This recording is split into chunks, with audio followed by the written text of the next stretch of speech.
And when you're pushing the wires in, obviously, if you've ever done spark plug wires, you want to make sure you hear it go click. You know that you've got it seated, and give it a little tug, make sure it's not going to come off. So here's the grommets. I've got one more. This is the last one that I just did. I get this guy to go up in here. I can't probably do it with both hands, but you gotta be super careful because these are sharp. Oop, get back up here. I don't want to cut these wires. They cost me a lot of money. Let's get that up there. Let's see if I can do it. Oops, see, I did not. I missed. And now I've got the wire in there that might cut it. I don't want to cut that wire.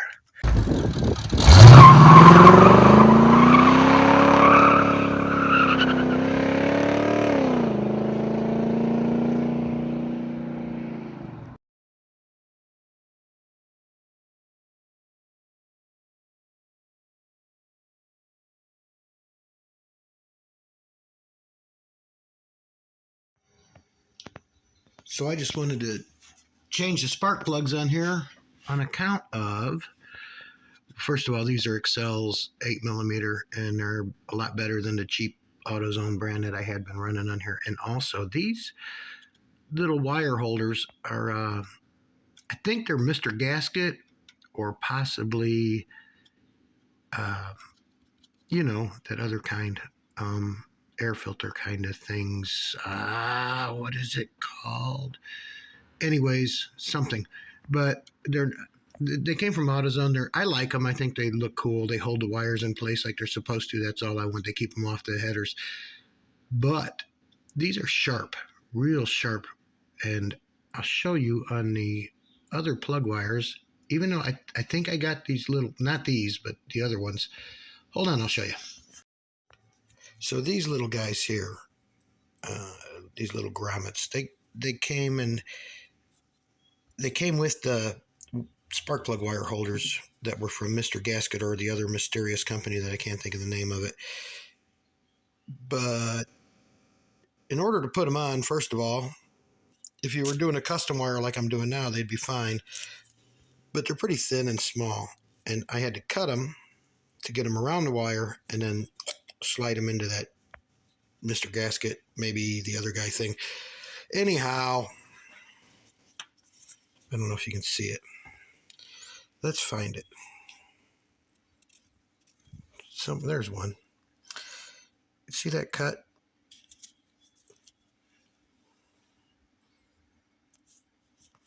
All of these plug wires have these cuts.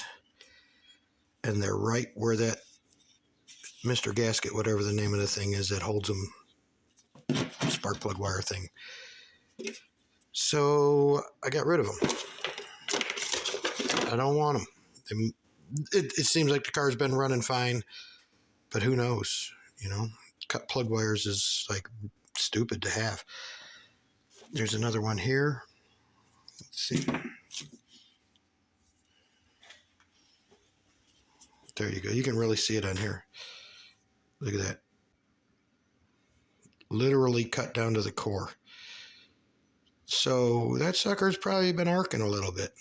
I don't see any burns on it or anything, and there was no burns on the, what is it called? Mr. Gasket. Not Mr. Gasket. I don't think they're Mr. Gaskets. I'm going to have to look it up, and then I'll put it in here. I'll type it right here or over here or maybe across the screen at an angle. But anyhow, these are junk.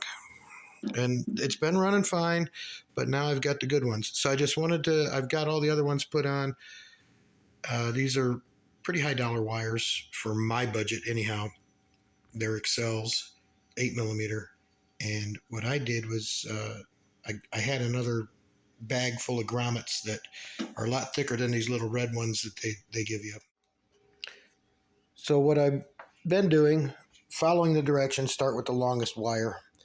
They say don't take them all off, and I didn't, just because I didn't want to have to go through it and put them back in order. But if you've ever worked on a Chevy or pretty much any car, as long as they're numbered right, 184365772, memorize that number, especially small block Chevy guys.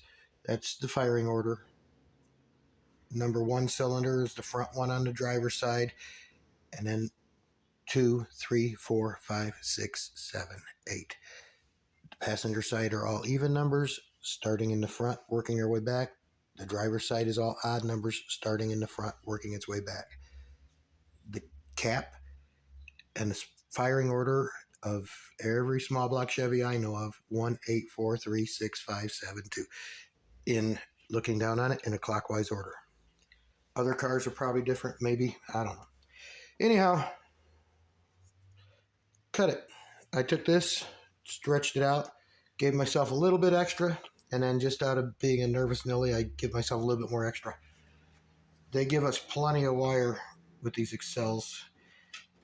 Razor blade, pretty simple. Cut it clean, cut it square. And then on the end of the wires, they're pre-cut. You can see how they did that. So I use this as a gauge because that's what you want. And I throw that sucker down there. And I take this razor blade. Be careful, don't cut yourself. And I just get myself a little mark, and then I throw that out of the way and roll it gently. A little bit of pressure. Err on the side of not cutting it too deep. This is also why I give myself a little bit extra wire in case I do cut the core in there. You do not want to cut the core, but then you give it a little turn and pull it off. That's the core. Look for any nicks that you might have cut it. I did good. I did not cut it. These hairs, they're not an issue, but they bother me, so I just get them out of the way. I just turn it like that, take the razor blade, cut them off. Boom, done.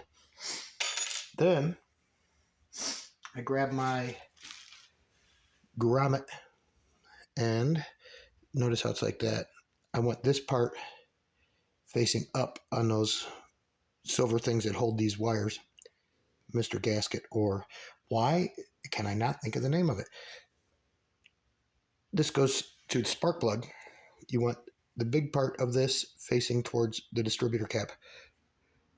So you put it on like that. At least that's how I'm doing it. Again, these did not come with the wires, and these did not come with the things. Let it slide on down. Then we've got bags of goodies here, boots and connectors. Pretty simple. This is the connector for the HEI distributor. There's a bag of connectors here. These are different. Bag number 1. These are for an older school or a different kind of distributor cap. Not mine. Not going to fit on mine. Don't need them. I got to clean that up now. This, don't kink this. Just give her a little fold and get that core about a 1/16 of an inch from where the tip of the spark plug is going to be going. Take some cheap generic pliers and just kind of crimp her down in there. Just a little bit, just to hold her in place. And I got it where I want it.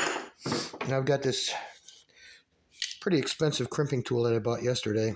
And this is the last time I'm ever going to use it probably in my life. So if you guys want to buy it, I'll sell it to you pretty cheap. It doesn't really work very well. But throw that in there. Set her down on here. Give her a little crimp. Don't squeeze it super hard. But you want to crimp it tight enough. Yeah, that's not too bad. That it's not going to come loose. Everything's good. Now, I got some of my... I take this... Don't go crazy spraying it all over the place, but just give her a little shot right on a Q-tip. Like that.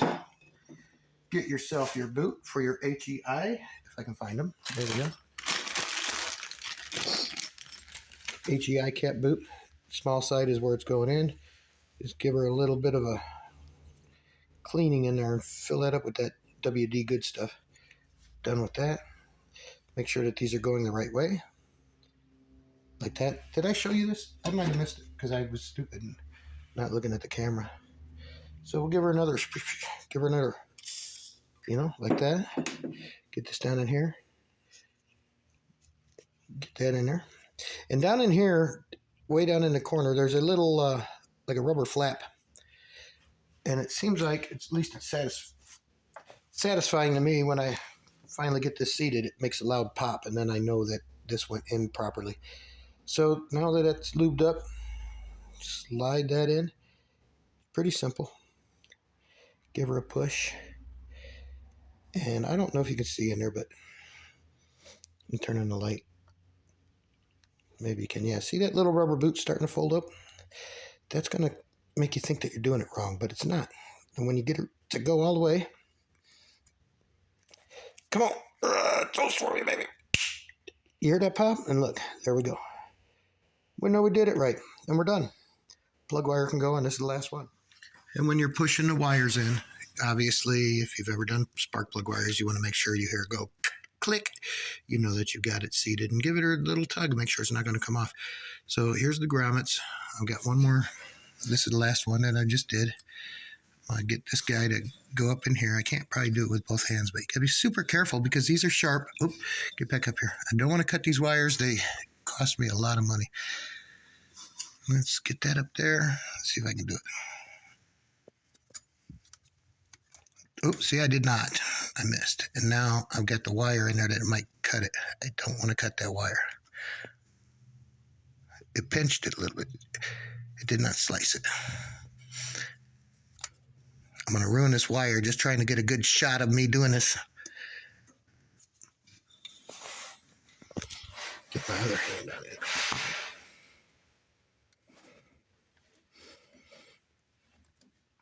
It doesn't go easy, but it goes. There we go. Now that rubber protects the wire from, first of all, shorting out against that, but that mainly because that will cut this wire. At least that's why I did it. Just kind of twist your spark plug wire away from the header as much as I can. You can, we can. And then we're plugged in up there. Just remember, 1, 8, 4, 3, 6, 5, 7, 2.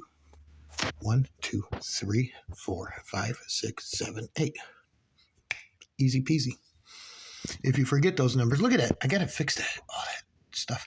If you forget those numbers, most intake manifolds have them on there. 1, 8, 4, 3, 6, 5, 7, 2 firing order. Should be pretty easy to remember. It's 8 numbers. Back in the day, we used to remember phone numbers. So when I pulled this off, the wires came loose on me. I kind of didn't want to do that. It's no big deal. I got a 50-50 chance, but one goes one place and one goes the other place, and I got to get them right. One goes in here, one goes in here. I'm pretty sure I know it, but I'm gonna look it up, put that back in there right, and then I'm done with the plug wires. Kind of beautiful. And then once I get the air filter on, it'll cover all that up. Which those are, a couple of them are a little long, but I was just erring on the side of caution. I didn't want to cut them so tight that in the event that I ever have to turn the cap and get a little timing advance or something, I want enough wire to be able to stretch around. So there we go. Plug wires are done. Looking pretty good, but more importantly, it's going to run a lot better. Well, it already ran well. I'm thinking it's going to... There's no lightning shooting out of these guys, only to where it's supposed to be now, you know. So, and the other ones didn't show signs of arcing out, but they were much cheaper wires. And I'm also hoping sometimes these will help with the radio noise, because I've got a pretty big amp in there and a equalizer and aftermarket radio, and I probably did a bunch of stuff wrong. I grounded everything out several times. There's just a little bitty whine in the back speakers where the amp's feeding. So, I've grounded the amp in mega places. Also, one of the things I want to do is I'm going to close that up, get them wires put back together. I'm not going to mess with that squirrel cage blower motor fan that I did a video on that way back. Whatever, it was squealing and screaming like a witch boiling in oil. I'm going to just put those wires back in a loom and close them up and hide them, make it look better. I want to change that. Keeps leaking, and I want to put chrome on it. I can't find the one that'll fit this hose, and I don't want to have to buy another hose, because the next hose would have to go here and here, and I don't want to do all that. I would rather just keep this same style, get rid of this stupid thing, and chrome that, and be done. So, we'll see. But I'm getting this thing little more decked out just for, I'm getting rid of this also. I got to put speedometer cable on and lose that. That's for cruise control. This old car didn't have a computer. It ran a vacuum line up to this, and then off of the vacuum, it knew what was going on somehow. I don't know. There's the speedometer cable. It's accurate and it works, but it's ugly and I don't need it anymore. So I've bought a cable that just goes directly from the transmission down there, way down in there, and it comes up and goes into the back of the thing. What I really don't want to do, in order to change that, I have to get in here. I also need to put my horn button back on. I have to get in here and I have to take this out. All of this.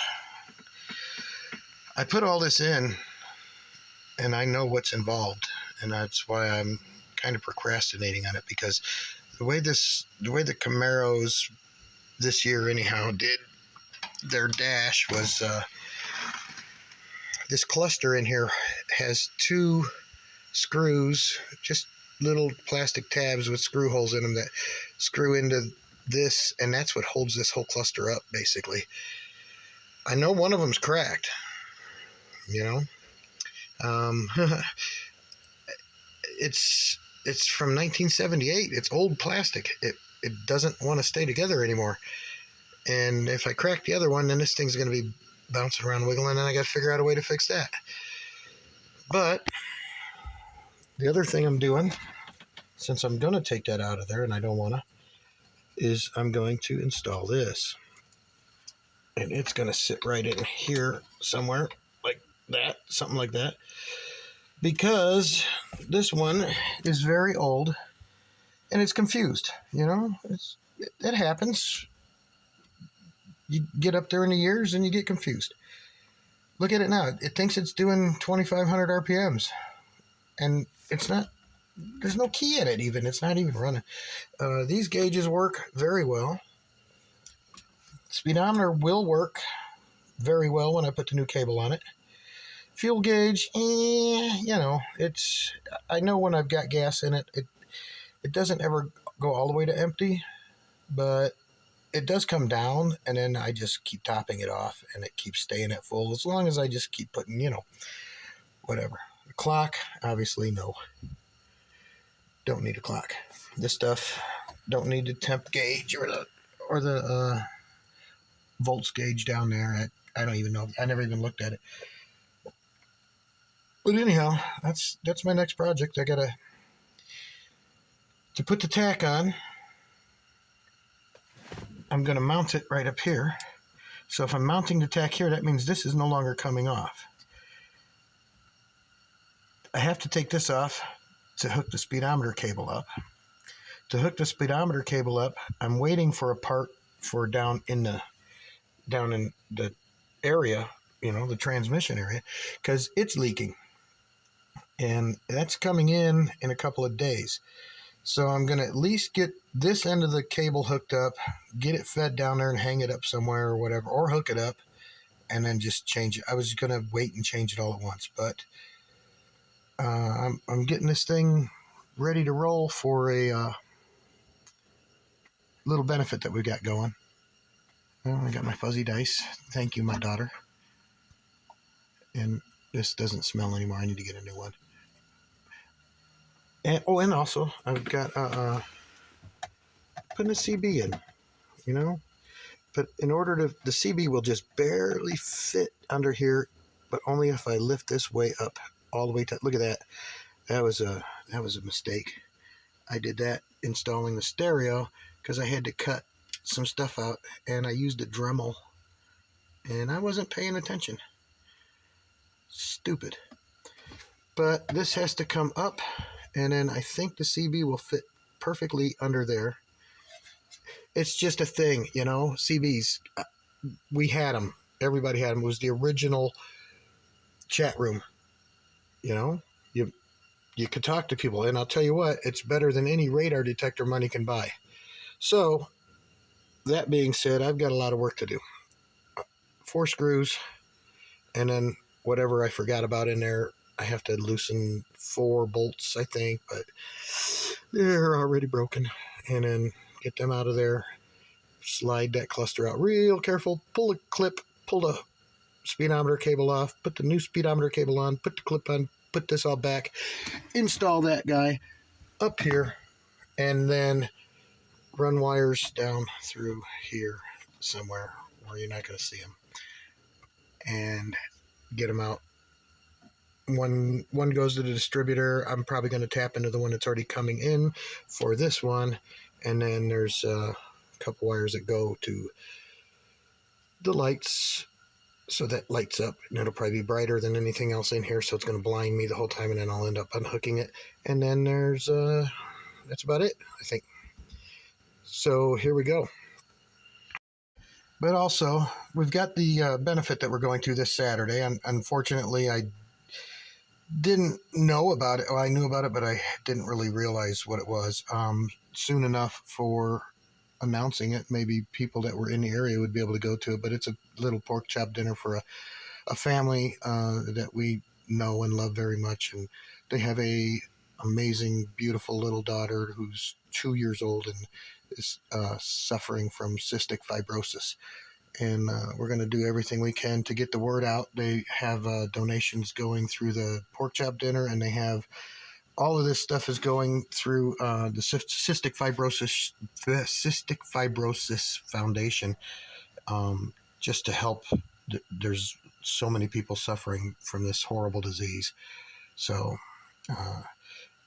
when I put that video out, I'm gonna put a link in the descriptions or somewhere, and anybody that has a heart and has an opportunity or ability to even, anything is helpful and appreciated, and God loves you. Regardless if you give or not, God loves you.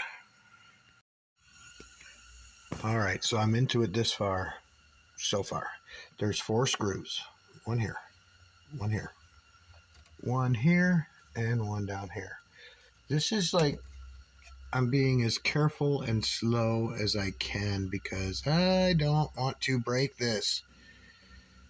I would definitely cry and lose sleep. But we got, okay, so the cigarette light, there we go. Cigarette lighter plug, you just can unplug that wire. That gets this loosed up. The new dash is pretty tight right here. And if you can see down here, it's not going to slide by. I have to get this to kick out this way and come out slowly. However, the headlight switch and the washer switch are hanging up in the back with the wires. You can see right here. So this whole thingamajabber, I need to get disconnected. I need to get this to come out. And the trick to this, look, lights come on. The trick to this is, if I can get right through here, I don't know if you can see it or not, but there's a button. See if I can get the light on in there for you. But on this side, there is a button back here that you just kind of push in, and I think that's it right there. Somewhere, yep, it's that one. You push that in and pull this out, and it comes loose. I probably can't do it with one hand, but I promise you it works. Then when you get this out, this unthreads, and this stays back there, and this comes off. Then I can get to this. Everything is going very, very slowly. No cracking. No cracking. So trust me when I tell you this, when you're getting this out, you can pull this back and get in there and reach around there. And there is a button back there. It's a little spring-loaded metal button. You push it in. This is a pain in the butt. Real simple design, but once you get that button pushed in, you get this pulled out and wiggle, and then she pops loose. Now when I push that back in, it should, because if you look at the design on it, the way it's tapered here, and that's where the button catches right there on that notch and holds it in place, keeps it from coming out. This tapered design should push the button out and let it pop back in. It snaps into place. I shouldn't have to push it again, but if I do, not a big issue. Then once this is out, Now it's a matter of getting this out, and you need a super wide screwdriver to grab a hold of that, which I don't have. I've used a great big screwdriver to try and break it loose, and I got it started. But then what I do is I get a little set of these guys, anything that'll fit in there in that little slot, and you just kind of turn it, righty-tighty, lefty-loosey.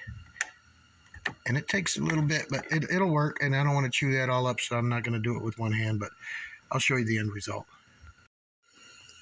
So you can see the end result. That gets boogered up pretty bad, so you want to be careful. It's hidden by the button, the on-off switch, so it's not that big of an issue. But you see it's a thread that threads into the headlight switch. But now that that's off,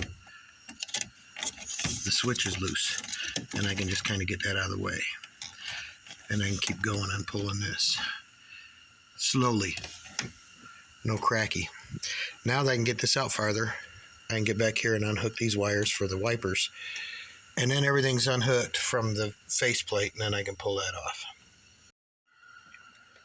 Alright, so faceplate's off. Wasn't too bad once I got the headlight switch disconnected. I just left these wires hooked up because I'm going to let it just hang there. Be really careful not to screw up my paint job on it. Sometimes less is more. The less I have to take off, the less I got to put back together. So more is less, more or less is more or less. Now here's what, see this one here is broke, and that's what holds this up. It really doesn't have anything else holding it. That's how this was designed. I got one here, and it's also broke, So this whole thing is just, that's how they built it. And there's another broken piece down here. So, I never wanted to pull this back out. But I have to. And that might be that little creak that I hear when I'm driving down the road. Maybe I'll address it and see if I can come up with a way to, epoxy it in there. But this screw is just kind of holding that in. Anyway, there's a bunch of wires on the back there too that hopefully I can just get it out enough to poop, poop, poop. Done. Let's see. Okay. So I didn't give up, but I quit. Here's why. I'm working many, many hours, and I have that charity to go to Saturday. This thing has to be up and running Saturday. No doubt, no ands, ifs, or buts about it. This is a lot more involved than I thought it was going to be. I was hoping to just pull this cluster out, but I have to get this to drop down a little bit to get this to come out, to change that speedometer cable. I've had my arm up in there 47 different ways and around through here, and I just cannot get to it. I'm going to leave it. It's a good job for the winter because I would have to take this whole lower panel off. Then I have to unbolt the steering column and drop the steering wheel down just to get this out. That's something I'm going to do on another time. For now, I'll use my GPS on my phone as a speedometer. Perfect, no problem. But while I'm in here, I decided to at least address the cracked plastic and the squeaky issue. I've already got one side addressed, and it seems like it's going to work pretty well. So what I'm doing, I'm making some fabrications here. I have a self-tapper with a little lock washer on it, with another washer on it, and then I took a wire connector and flattened out the end and put a piece of rubber on, just cut a little piece of rubber off of an old pair of pliers. The rubber slid off the pliers. So, and then that's going to help, hopefully, stop it from wiggling around and squeaking. The rubber should calm down the noise, and hopefully this guy can drop down underneath